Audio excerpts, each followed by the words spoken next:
What is up, everybody? It's Dr. Vibe here, host and producer of the award-winning Dr. Vibe Show, the home of Epic Conversations, and I'm the host of Epic Conversations, 2020 Best Podcast News Award winner, 2018 Innovation Award winner given out by the Canadian Ethnic Media Association. Also, I'd like to say that I co-host and co-produce the only online show for dads and fathers that's sponsored by Dove Men Plus Care. And being part of that collaboration over 2022 and 2021, reached out directly and indirectly with a team to over 100,000 fathers around the world. Also, just want to say, Canadian Ethnic Media Association, yes, 2020 Best Podcast News Award winner, 2018 Innovation Award winner. As always, I'd like to say you're blessed, highly favored, a magnet for miracles, solution for someone's problem. And we got a little bit of delayed start today on Black Canada Talking, but we are here and we have our roundtable, which we try to do at least every 2 weeks. And a little bit of housework before we go any further. If you can, subscribe to the Dr. Vibe Show on YouTube. And also, when you do it on YouTube, hit the notification button so you get notified when epic conversations come up. And I appreciate that. Also, like it on Facebook and anywhere you're watching this, subscribe so you get notified. So appreciate that and do not take it for granted. And just want to say welcome. And one of our all-time regulars when it comes to Black Canada Talking period. And actually, I was speaking with someone last night saying, when is Cesar coming back? When is Cesar coming back? So we have him back with myself and Cesar. We're going to chat about one or two things on this abbreviated version of Black Canada Talking today. But most importantly, Cesar is in the house. What is up, Cesar? Hello, Dr. Vibe. Hi, my people. Thank you for having me always. I'm good, thanks. Good. And thank you for taking the time as always. We're going to probably just hit maybe 2 or 3 subjects today, but I think we'll have enough conversation about it. So we're broadcasting live on February 26th, and it's coming to the end of another Black History Month. And I was told that someone I know met you at an event in Ottawa that was celebrating Black History Month. Do you know who that person is? I think I know who. I think the brother surprised me, but yes. And who was the brother that surprised you? My God.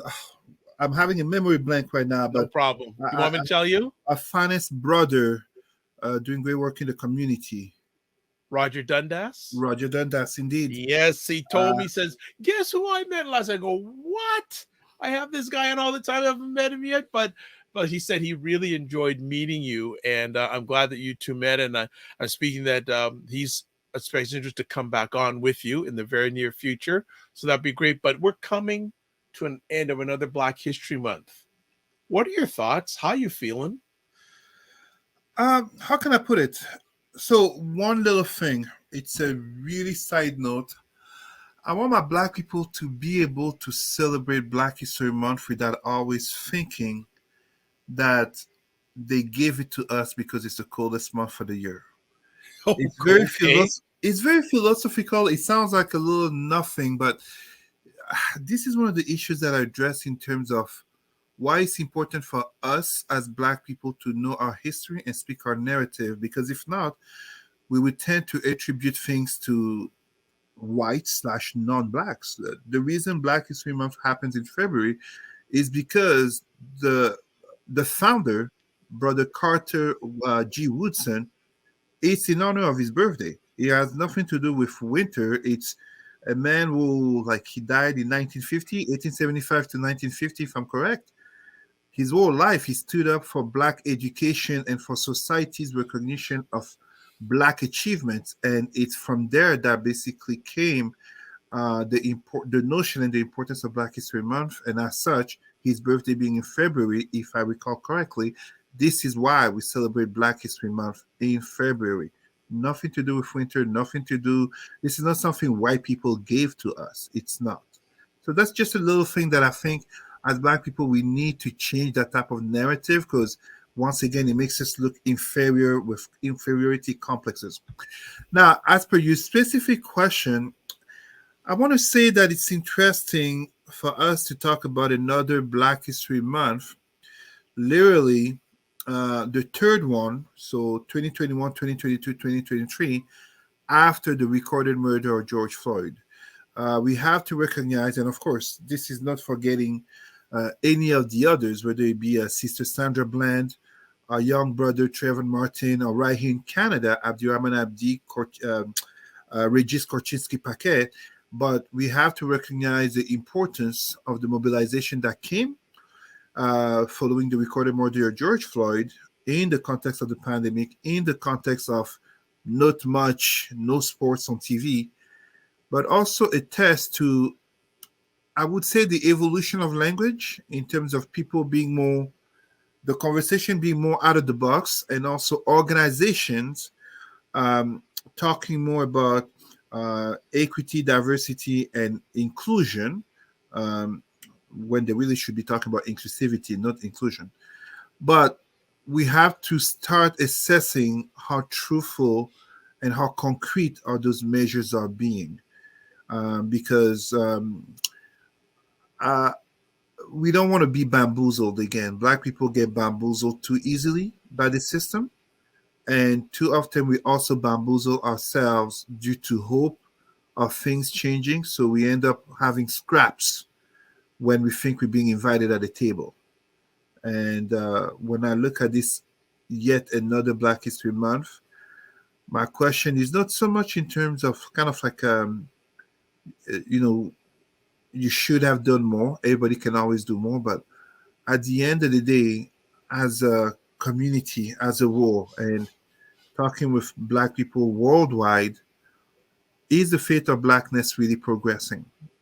Is the fate of Blackness really progressing when, in terms of statistics, we are still at the bottom? Obviously, I'm not talking just since George Floyd, it's only 3 years, but like our individual fates may be advancing, but is our community fate advancing? I take, for example, earlier this week, the president of Tunisia using Black people as a scapegoat for the economic issues in his country and the political climate that he has created in wanting to pretty much be a dictator, blaming Black people and racist interview and everything.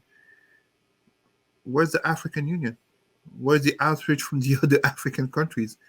Where are the Black Muslims being offended, being outraged, to being looked at as invaders and looked at as slaves? When I look at our own Black communities right here, it's great that we can come together for events, and we have to celebrate the people doing great work. But is You, our is our Blackness really as inclusive as we like to think? Even when we talk about LGBTQ, even as we talk about mental health. Um, I was honored to be on Thursday. I was on a panel, Black US panel, addressing a lot of these issues, and I was glad of the conversations that among brothers who are community activists, educators, pastors, and ministers.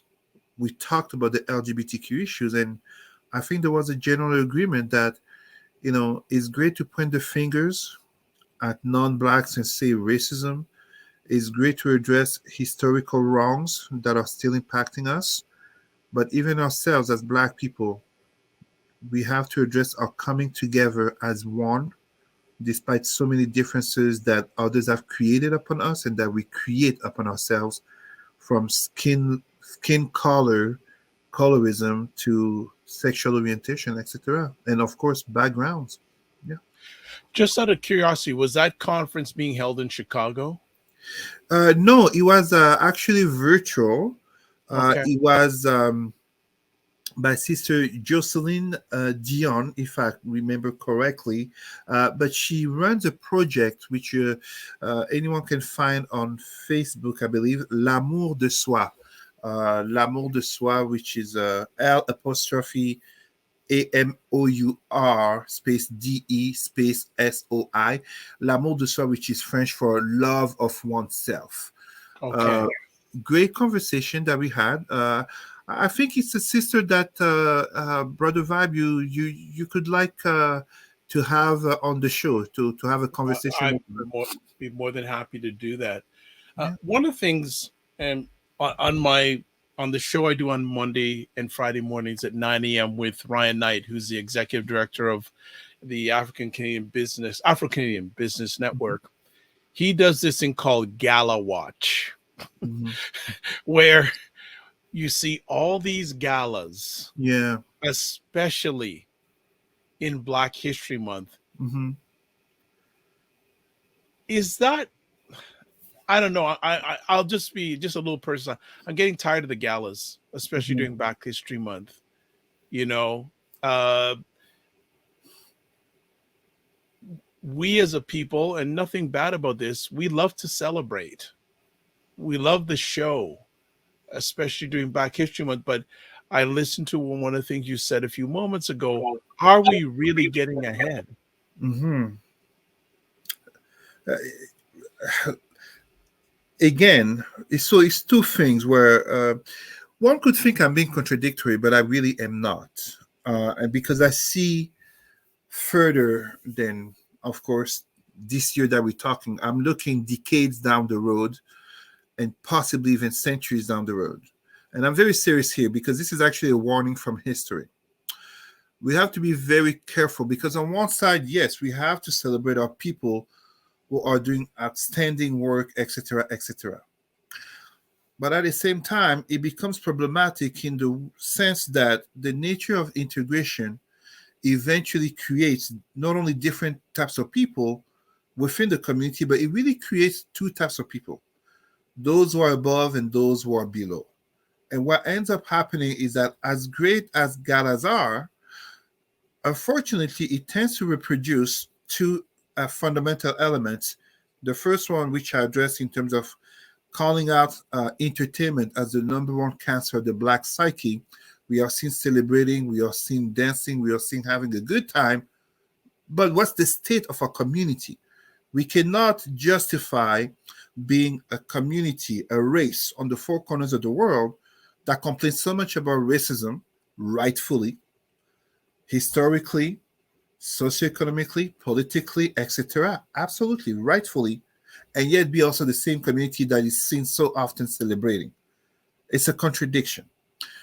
At the same time, the fact that we do have such things under integration basically means that some of us have well adapted to the system.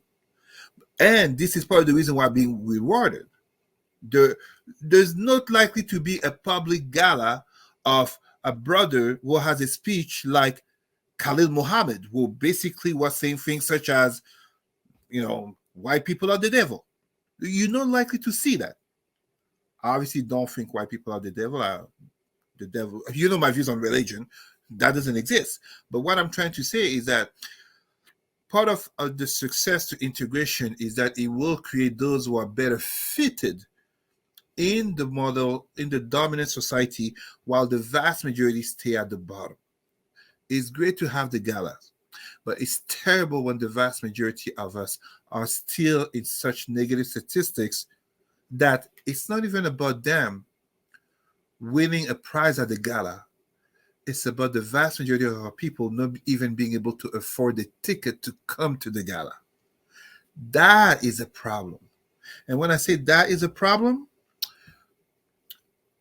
I am never scared to go there, but I say it very honestly, based on my studies, this was exactly the reality of the Jewish community in the 19th century in France, Germany, England, all the way to the mid 20th century, when you have a very well integrated elite and a vast majority being marginalized, discriminated, poor, etc., that just couldn't even pay a ticket to be at the event where the small minority were being celebrated. So that becomes problematic. We don't have to repeat that because uh, European Jews can, I mean, if you don't say you're Jewish, people will just assume you're white. Us as Black people, our skin color makes it that you can be Jay-Z, you can be a billionaire like Jay-Z, or you can be a president like Obama. You will still be looked at first and foremost like Tyrone, Jamal, like Quintisha from the hood, because first and foremost, what he's saying is that you're Black.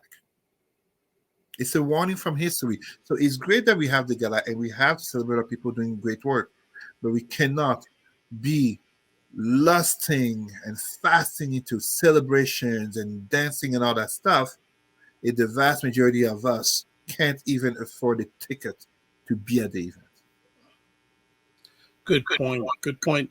What do you feel Black people could be doing better when it comes to Black History Month or just Black history in general? That is an excellent question. And here I am actually being reminded of a post that I saw. Actually, two conversations. One post that I saw, I didn't get to intervene. Maybe it got deleted because it was so controversial. As Black people, our pride, we have to really define our sense of Black pride. It's too, and some people will be upset by what I'm going to say, and that's totally fine by me. For too many of our people, our Black pride is still too strongly attached to hyper emotivity and impulsivity.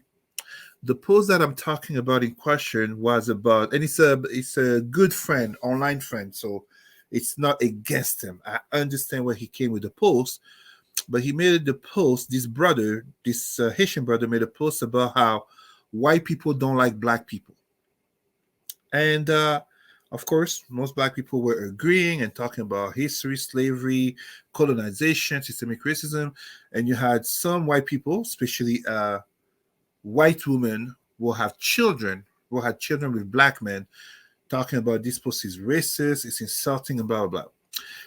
When we talk about Black people here, my Black people have to understand white people don't have to love you. It's even weird to think, to hope for such a thing. It's not about love. We're talking about power relations where you have to be respected, notably under the law, where you have rights, and it's about imposing your respect. It kind of goes back to what I was saying earlier about us as Black people rightfully complaining of racism and yet being too often seen devaluing ourselves in constant and too often stupid entertainment. It's about the character of a people, of a group. It's like the example that I like to give often. No matter how rich and powerful a Black person is, that person is first seen through the stereotypes of the group, while other communities, I'm talking here notably of Asians, we can say yellow Asians, Chinese, Japanese, Koreans, just as Jewish community. You can have one of the members be poor, but the strength of the community makes it that they are protected further from aggression.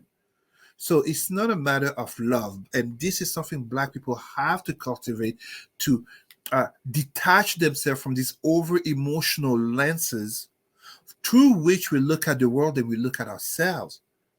And this is literally where, as I speak of the first cancer of the Black psyche being entertainment, the second one being consumerism, this is where I speak of the third and the worst one being religion, because it is Christianity and Islam that basically makes us, and this is actually proven, this was done purposefully, that true Christianity and Islam to pacify Blacks, to make them dull, to make them more subservient. And as such, we tend to fail looking at what happens to us through power relations, but too much through a moral lens, kind of as I believe it was the German philosopher Nietzsche who was addressing this. The moral lens is the argument of the weak. Like the person in power can absolutely agree that what they're doing is wrong, but that doesn't mean they're going to stop doing it because it's wrong. They do it because they can. So for those who are oppressed, you have to fight to stand up. You have to take the means.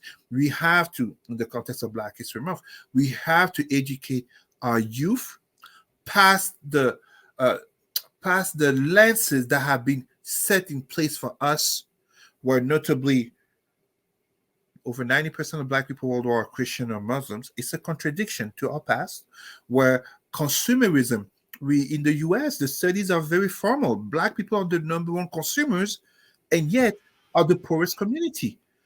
Entertainment, Black people rightfully complain about racism, but are overvalued in entertainment. So these type of contradictions that ultimately do not serve our cause. We have to teach our young and adult people how to think critically, not just to spew emotions, not just to jump at the offense, but to think critically. When we fail at all of these things, and so many more. I can talk about the socio-economical development of our community. I can talk about the Pan-Africanist notion of seeing one another as brothers and sisters and not falling for false divides, such as being African American versus Caribbean versus African, because at the end of the day, that racist white cop will treat us all the same, whether our name is Trevor Martin or Amadou Diallo. You see? So when we see all of this, the biggest danger does not become the white racist man. And by white, I'm talking European white, Arab white, Aryan white from India. No. The biggest danger becomes what has happened to our brother Tyree Nichols in Memphis is the internalized hatred that some of us cultivate and execute upon others. Because at the end of the day, kind of as allow me to show the book here. It just happens to be right here next to me. As the brother Franz Fanon wrote, black skin, white mask. That's what the real problem becomes. Through integration, too many of us wear masks, but also to survive and to maintain and to keep a certain status, they wear masks. The reason they wear masks, because the community is weak. Individuals can be strong, individuals can be celebrated, but the community becomes weak. Look at how too many of our people, as they climb up, too often the speech changes, too often the behaviors changes. I agree with you. Like one of the things I say, a gentleman who I follow online, he has a T-shirt. Entertainers are not leaders. I hear you. And I back you because I've mentioned this on during other conversations. AC Nielsen, which is one of the biggest research organizations in America, in the last recently did a study, and the results of the study showed that black if black individuals are more swayed by influencers and entertainers than any other culture 100%. Yeah. in North America. So this thing about the love of entertainment or influencers is not suiting us well in a lot of ways, and we've got to let go of that in a historical perspective when it comes to Black history. And another thing too about Black history, too many people who are melanated or non-melanated think that Black history started at Martin Luther King. Mm-hmm. 100%. And I see this far too often. The vast majority of people, you ask them when did racism start, they will say slavery 400 years ago or colonization in the 19th century. That's not true. Too many people, when you talk to them about Black history, the Black history is really about three things: slavery, colonization, and MLK. Maybe Malcolm X. That's and these. When I say too many people, I am talking here mainly of Black people. Mainly of Black people. That becomes a problem. Our ignorance becomes a tool to oppress us because it prevents us from standing up. Uh, the the intellectual brother Nelly Fuller said something in terms of, if you don't know all the facets of white supremacy, you keep victim. It's not just that you are a victim, you become accomplice to your victimization. Just as Sheikh Anta Diop, the father of Kemetism, so basically were proved that Kemet, ancient pharaonic Black Egypt, ancient pharaonic Egypt was a Black civilization. He talked about arm yourselves with knowledge. At equal knowledge, one will not dominate you because you will have the arguments to answer. This is too often what lacks to our Black people. Either they don't have the arguments or they end up having a false Black revisionist view of it. And this is what gets many of our entertainers brothers in trouble, notably when they go say things about the Jewish community, which not only is not true, but too often comes off anti-Semitic. And that is also not correct. In the nature of power relations, you can speak about everything, but you have to know what you're talking about. And if I can give a very good example in terms of what you're saying, it is not about the fact that we shouldn't have entertainers in the black community. Obviously not. That's not what the topic is. It's the prevalence of the influence of entertainment in the black community in terms of our relations to ourselves and the perception of us as a group by others.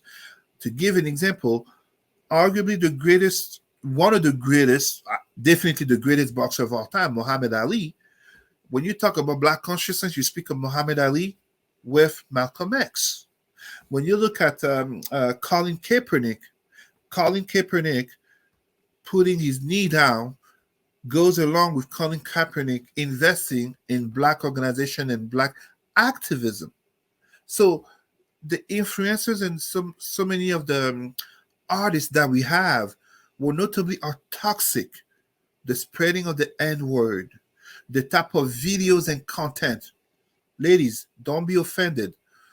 WAP, WAP, although I understand that too many black male artists have produced such overly sexualized content, it doesn't justify that we have sisters, notably will have children while married, will produce such and celebrate it. It doesn't make us look good. It doesn't make us look better. If suddenly Cesar becomes MC Cesar and I appear in a gangster rap video, my argument that so many others have done it does not make it any better for the community. It just makes me contributing further to the stereotype because I got earrings and I wear shades. Nobody would care that I have a medical condition with my eyes. It would just be looked like, oh, I knew this guy was gangster. I knew, kind of like in the Boondocks, this guy had a, excuse my language, N-word moment. That becomes problematic. And we can't afford that because we still have just this week. I think it was 45 people. 45. I don't know if it's black people necessarily. I don't think it was black people, but we still have Africans dying in the Mediterranean Sea. Mm-hmm. We still have political prisoners in the United States. We still have African countries that are not really free. When you think about my birth country, Cameroon, so as soon as you say that you're from Cameroon, people start talking about football, about soccer. The reality of that, the nature of governance in Cameroon makes many, when it comes to like World Cups, wish for Cameroon to lose because if Cameroon does well, it helps the dictatorial power to remain in place. It makes people forget the realities to stand up and then becomes like, oh, well, just another day. It's a problem that impacts not only us talking about the community, but the mental health of the individuals. Black people, The I always trauma, the trauma. 100% trauma. I always say black people are not free. Black people survive. They don't live. I was giving a training this week to public servants in a small town of Ontario. One of the things that I told them, doesn't matter that I'm a senior leader, doesn't matter that you make six figures, doesn't matter that you're rich and famous, doesn't matter that you are XYZ, that some people would call black privilege. When you're black and driving and there's that police car behind you, you have that moment where you know it can be a very slippery slope of not even a second. You can end up on the newspaper and be the latest black man or woman in a long list of many innocents who have been victimized, if not killed. This is that black reality. And I'm not being paranoid when even in the US you have black police chiefs who were victims of racism by their own cops, white cops in the city who didn't recognize he was the chief. Yeah, we can only hope that Black history is going to take a turn for the better And not in just a regard. turn for the better, it has to go with the community activism. It has to Yeah. go with the community activism. For me, it always bothered me that we can have events where not only most can't afford the ticket, but most don't even have the time to be able to come because they still have to work 2 or 3 jobs. This is our black reality. So yes, I can. I can go here, I can go there, I can afford this and that. Sure, that's great for me. Tuesday, there's an event on Parliament Hill here in Ottawa. My wife will go to represent me. Great, lucky me. But what about the community? That becomes a problem. So I'm not just here pointing fingers, I'm also looking at myself. I am Black, I'm part of this community. It's all of us.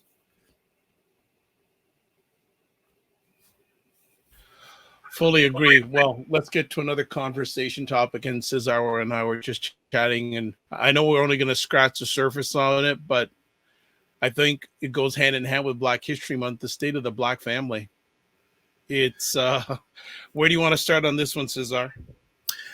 As we just scratching the surface, I just go back to that panel, the US panel I was on, and I will just bring a few things from that. First of all, it was great to be there with so many brothers from the United States. And when we talk about the state of the Black family,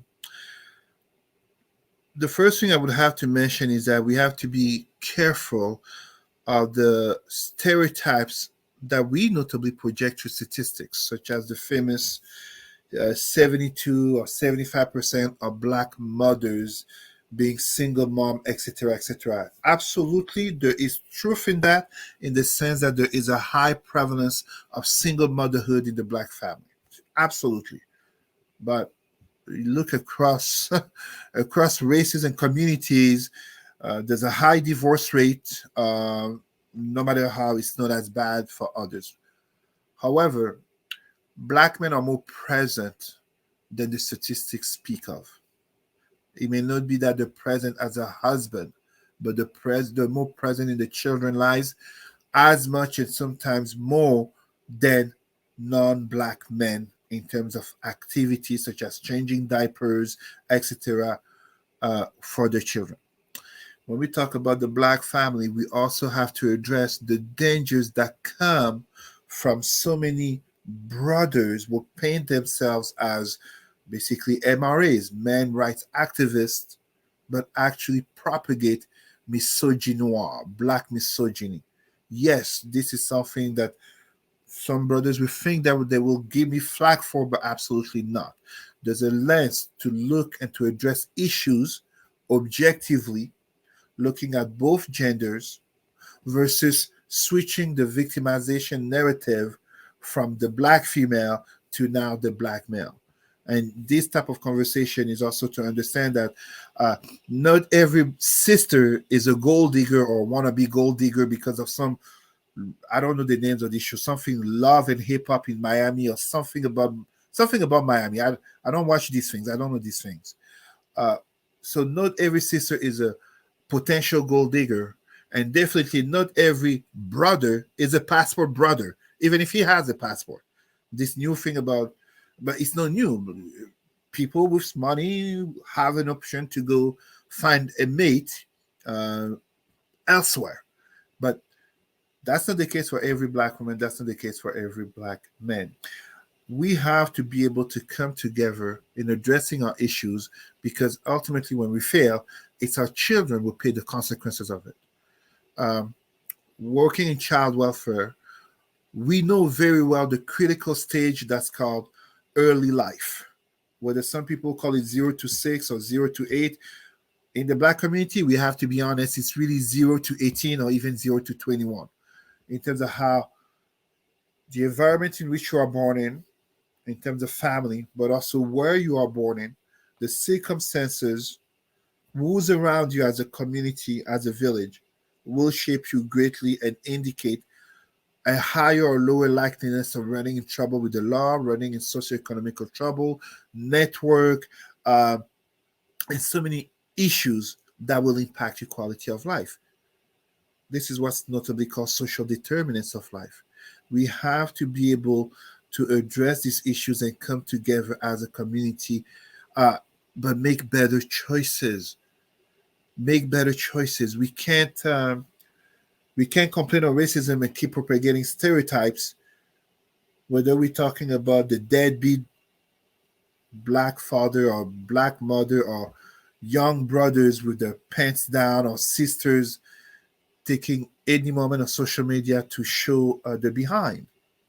But at the same time, when I'm talking about this, we have to be able to address the fact that coming together as a black family is to have that conversation on mental health, is to have that conversation regarding economics, is to have that conversation about our heritage, our heritage, which is not Wakanda Forever. That's a great movie, it's fiction, but that's not our heritage.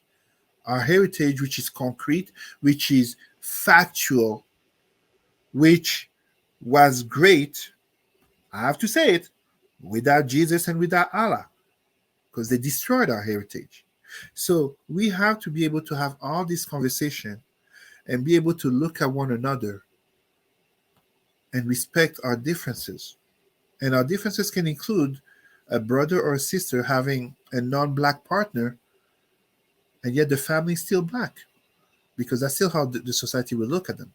That's my Pan Africanism. Our differences can be a brother or sister being part of the cause, and yet they're homosexual or lesbian.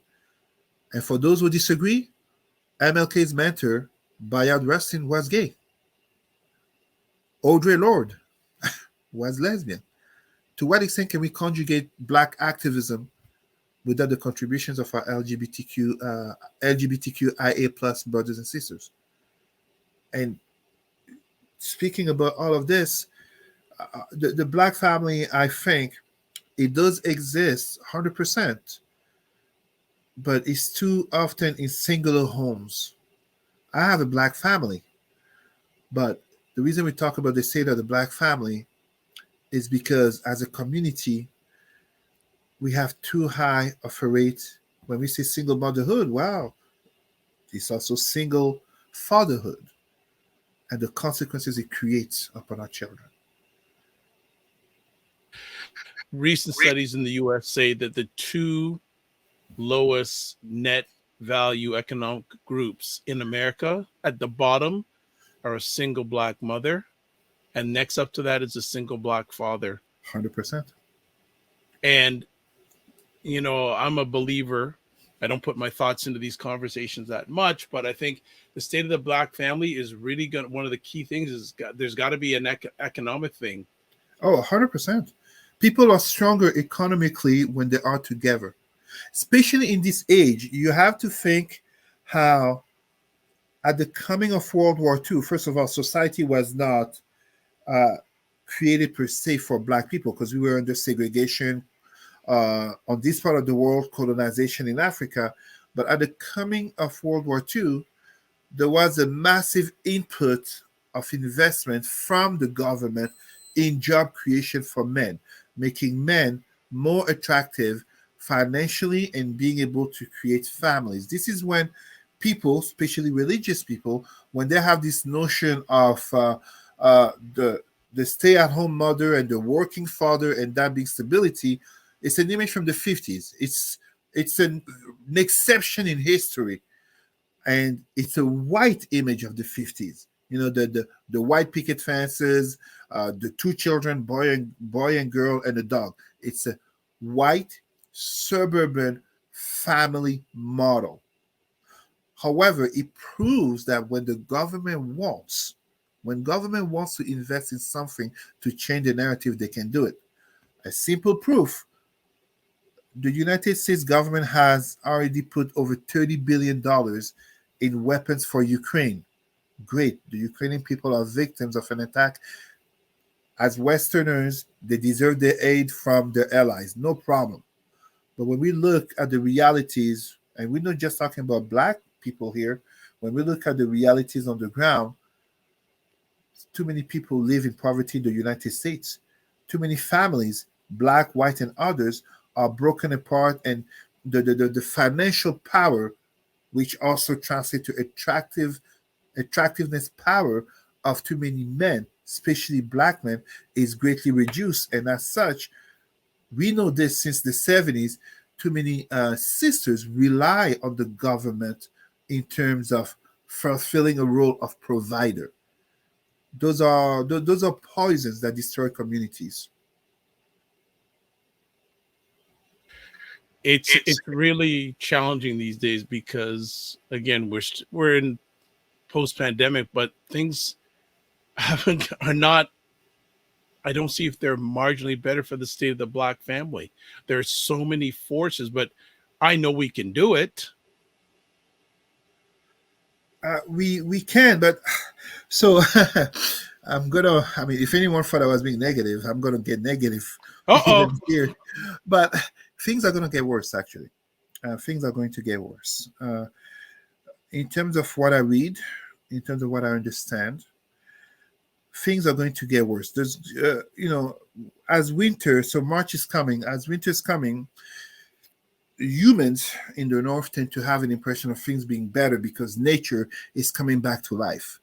But when we're talking about recession, and when we're talking even in terms of geopolitics, the divide that's occurring. So, as I was just talking about Ukraine, the media like to say that the world condemns Russia. No, it's not the world. It's the Western world. The vast majority of nations in the world are not condemning Russia. However, what this is doing is that it's creating further a divide, and the fact that it's creating further a divide will have an impact economically upon nations, notably these nations like where we live here in Canada and the US. This economic impact will be felt notably socially in terms of the power of the dollar, but also further social divides. We're talking here about, we are in 2023, the demographic projections, speaking of further low birth rates of whites, increasing birth rates of blacks, especially in Africa. This type of tensions we can already see here. What's his name? Florida Governor DeSantis being at war with the woke. It's sensationalism, but that's motivating a white base, and yes, some black people, but woke. The five brothers behind me, the heroes of Pan Africanism, they were woke.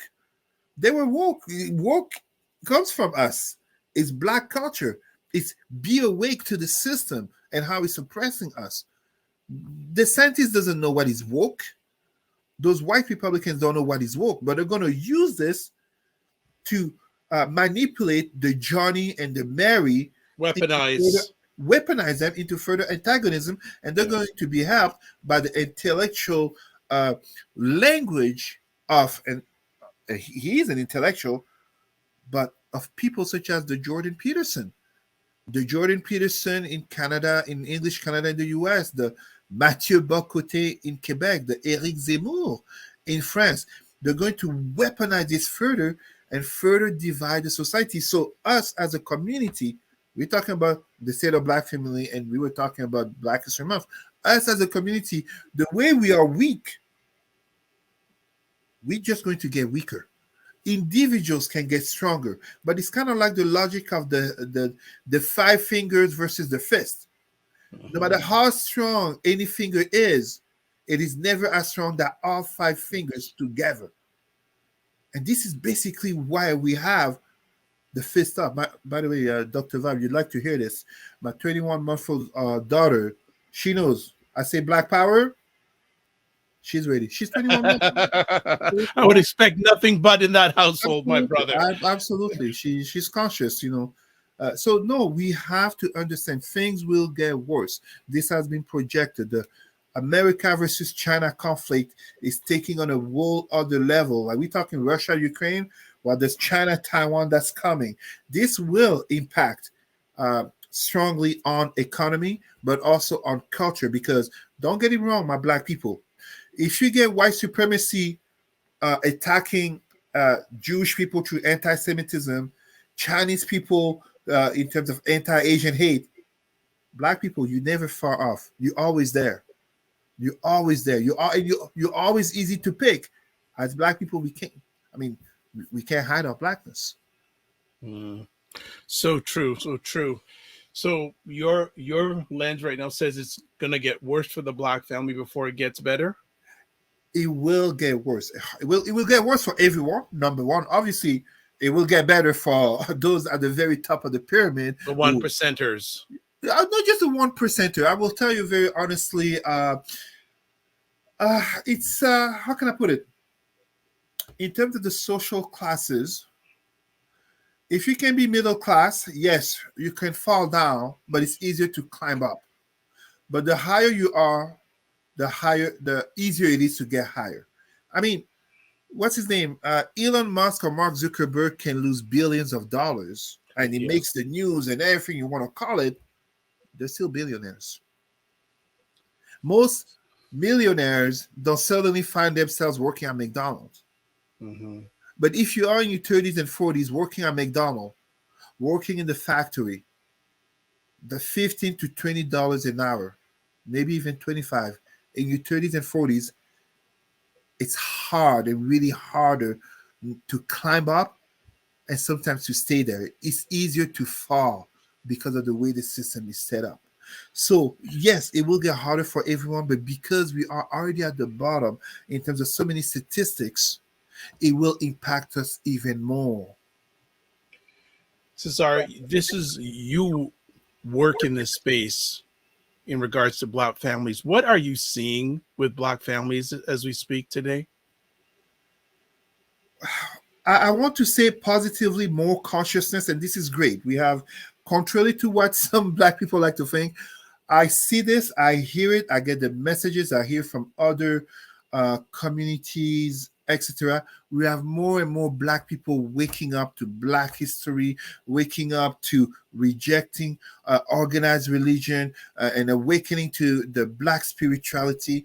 We have more Black people understanding that it's by coming together that we can thrive. So uh, we have, and this is something good that I've noticed, more Black single mothers who are uh, standing up against the bashing of Black men. I really like that. And um, I mean, the brother Kevin Samuel died, and personally, I was not agreeing to his narrative. But also, I see more brothers also speaking in terms of being careful to paint the Black community, the Black gender, the so-called Black gender war that is seen on social media as so divided. So this is what me gives me hope. This is where I stand on in terms of yes, we can. And we have been through worse. We have been through worse, aka slavery, colonization, segregation, and apartheid. But we did not come out of those historical challenges through a moral lens. We came out of there because we fought, because we strategized, because we said, no, this will not be our story, because we dare to say, in honor of our ancestors and for the sake of our children and descendants, we have to succeed. So, as we live in the age of integration, which is also the age of systemic racism, the Black family is the base from which we can only succeed. As I look behind me to Brother Malcolm X, he said something, a quote from him that I absolutely love, that I will spread in Black communities on the four corners of the world. The Black men and the Black women, he said the Black men, I'm adding the Black women. The Black men and the Black women are not respected because Africa is not respected. But Africa is not respected because the Black men and the Black women are not respected.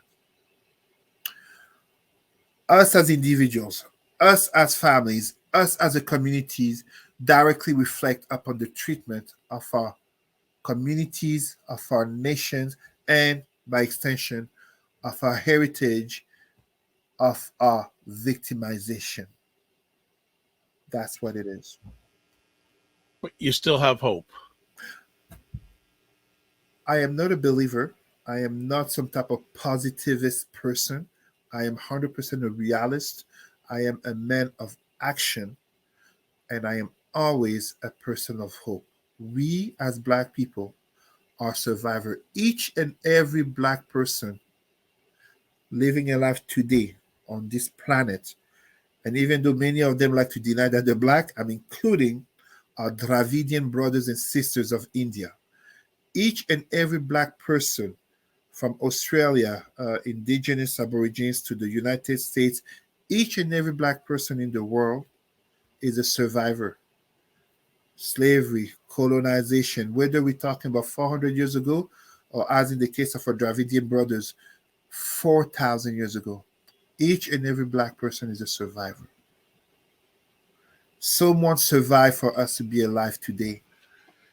And as such, we should always have hope. But hope by itself means nothing. Praying to white gods is absolutely useless. And I don't mean to insult anyone's faith, but show me all the white people who are praying to black gods. None. We have to take actions. We have to come together, no matter the differences. I will always work with people of good faith, whatever the skin color, just as I will always work with black people, no matter their claimed religions, as long as they're coming to elevate the group. Because this is what we're talking about. So, as we close on our conversation today, what's one thing you'd like to say to the Black family today? Have conversations. Have conversations. Read a book together. Turn off the social media. That basketball game is not that important than that father and son conversation. That Miami show, drama show with uh, black women with the BBL, Brazilian butt lift, and the plastic this, plastic that. Sisters, turn it off. Have a conversation with your daughter. Cook together. Play together. Um, read a story together. Say I love you. We like too much to put on that tough facade and call it tough love. No, no, no, no, no, no, no, no, no, no. My daughter hears every day, many times, me and her mother telling her, I love you, je t'aime, nattondiwa ti amo. Italian, French, English, and Douala. She hears it every day. Say I love you. I like that. It's a beautiful way to end off today's conversation. This is our beautiful way. Because, and as I say also too, the greatest area or greatest place of wealth in with blacks is the black family. 100%. 100%. Cesar, if people want to touch base with you, how can they do that? Reach me on Facebook, Cesar Remy, Rimy. You will find me there. There was a photo of our Lord and Savior, the Messiah, Mark Zuckerberg. I put a message. I put a message there for him, as notably he's expecting a child. Hopefully, he will read my message and keep me out of Facebook jail for 12 months.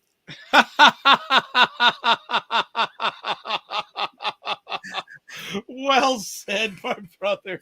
Well said. Well, as one of the things that Cesar just said a few moments ago about cooking, well, he's gone to do some cooking for his family. I got rice and fish to go cook.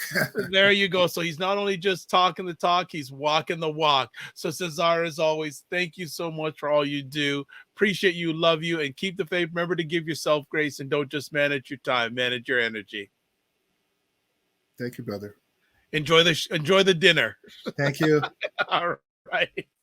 All right, everybody. Beautiful. We started a little bit late today, but as always, Cesar brought the heat as always. So I want to say thank you so much as always. So a few last things before we close down today. You can watch replays of Black Hannah talking at the Dr. Vibe Show on YouTube, Facebook, and LinkedIn. Also, you can watch on my website, the drvibeshow.com. Other things, if you want to touch base with me, there you go. You can catch me at my website, the drvibeshow.com. Email dr.vibe at the drvibeshow.com. YouTube, Facebook, and LinkedIn, The Dr. Vibe Show.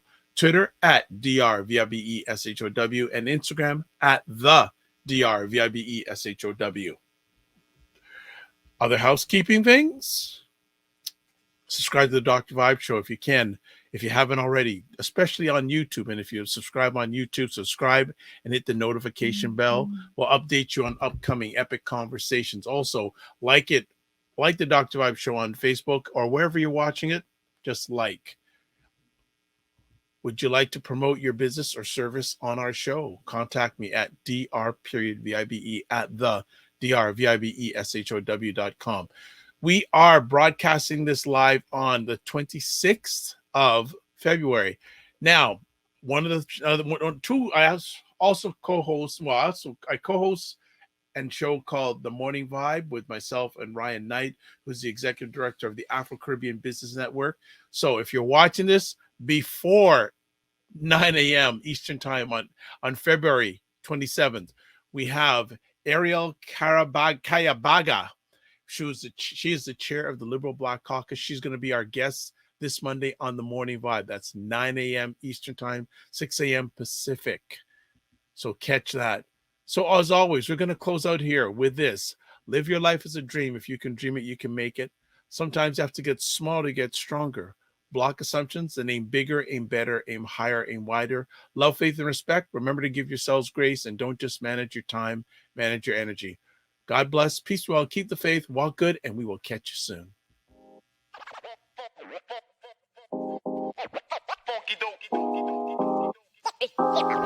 Yeah. Listen.